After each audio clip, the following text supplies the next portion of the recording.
Alright, welcome back, True to Horse Horsemanship. This is Sultan. We'll probably get more into other things here in a little bit. He's the one, a certain bit that I showed a while back on YouTube. I'm not going to say his name. I took him out of it. And I just went back to O-ring snaffle. And now I got him pretty well soft. And I don't need no aids on his nose. I got him soft to my hands. He was somebody else and he came to me, and I spent a month with him and Chris. I have Chris on here now. Unfortunately, Chris had a bad accident and it wasn't pretty. But anyway, so in my lesson program, once I see a person's got their seat where they're not going to fall off, I don't stick people on the rail. Just walk, trot, stand, keep your heels down. The best way to teach people to ride for you instructors out there, get them riding, get them handling the horse, not sit there on the rail, on the rail, on the rail. You cannot teach somebody, you just get a foundation on, but that's only good for a couple of weeks. Then what are you going to do? I mean, you shouldn't have a person 6 months still on the rail doing the same thing, or even a month for that matter. So what I do, I set up little things, and this way for Sultan's a green horse, it helps him develop a mouth, teaches Chris that she can handle him and control his feet, and we got all the particulars in there so he gives. So we'll start out real simple. I got a clover leaf here, just like a barrel pattern.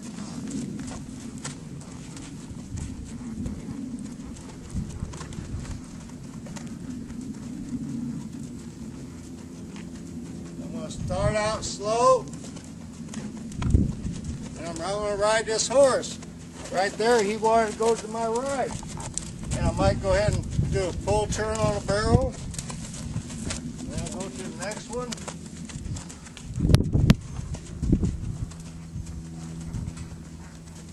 And right now I'm using my inside leg also to get him bend around it.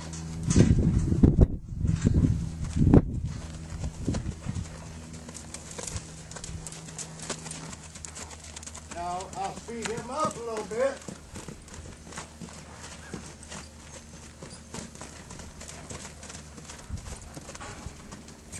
Now when I'm doing this exercise, if you notice, I'm looking at the next barrel.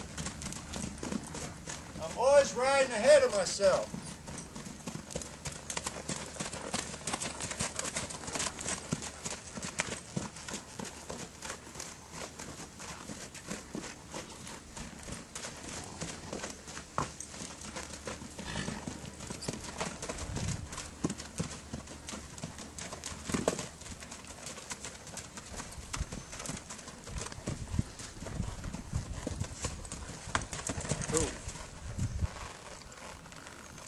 And so I'm riding ahead of myself, and this is good for the younger horse. A greener horse is good for the rider. And I don't really have a certain pattern I do. I might do a clover leaf one time, but I'll go back and forth.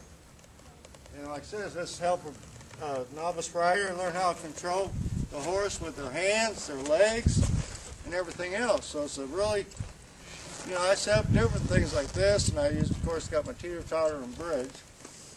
So, you should be teaching your students how to ride a horse. And like Chris, and I hope she don't mind me saying it, she was riding like everybody else. Sultan would take off to the right. Yeah, it was right.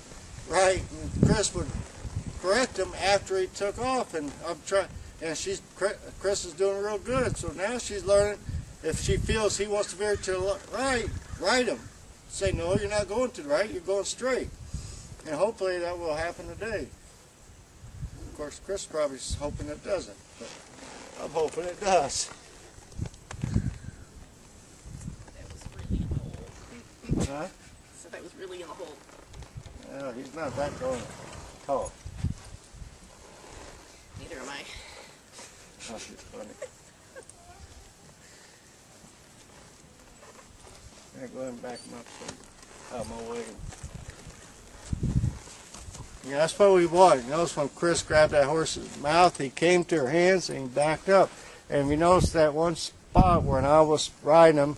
When I quit riding, he planted it, and didn't. And that's from making this horse responsible on that bit, learning him, teach him.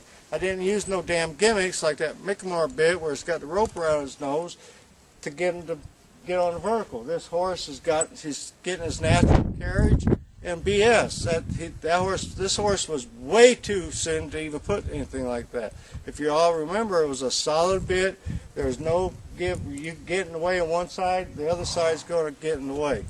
I mean, so these O-ring snaffles and the dog bone type shank bits, they're free on each side. They're great for schooling because you can get in the way. Now there's some bits out there that they're too freewheeling. I worked a horse for my brother in Illinois. He had a D-ring, and when you lifted up the rein, the darn D-ring is just spinning like a top. It was nothing. So that's a little bit too much. So I want enough on my bits where if I grab one side, it doesn't really get in the way of the other. All right, Chris, if you want, go ahead and start moving him out. If you want to start at a walk. Now right now we're trying to build Chris's confidence up. And Chris's confidence level has went up a whole lot in a short amount of time. And it's because I make her do these exercises. Now remember, Chris, if you take from one side, give it to him on the other. Because since Chris had a bad accident, what happened was basically something got spooked when he was at the other trainer, something bolted, and it fell apart. Now I got such a stop on him, if Chris asked him to stop, if he decided to bolt, something's going to stop. He's not going to break away on it. Because the horse finally really knows how to get to that bit and knows what it is. There you go, use that leg.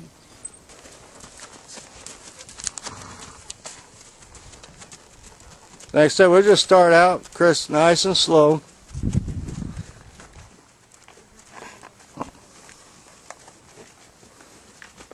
Now remember, when you do a rollback, use your outside leg. Take your other leg, your inside leg off of them, and there you go, that's it.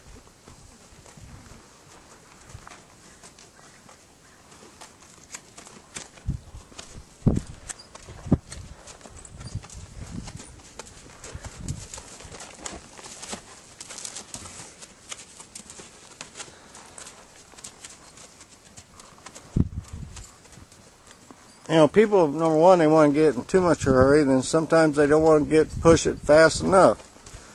You got to find that fine. Now push them with if you try to do a rollback, just use that outside leg and make sure you take that inside leg off of them. Yep. Try that again. That's all right. All right, let's bump them up.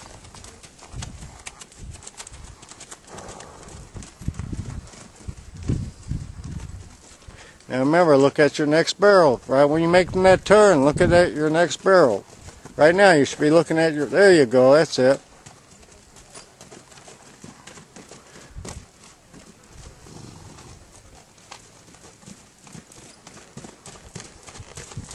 Look, that's it.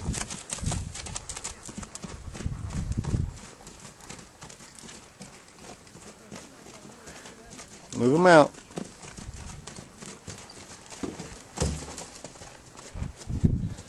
Five-second penalty. Knocked it down.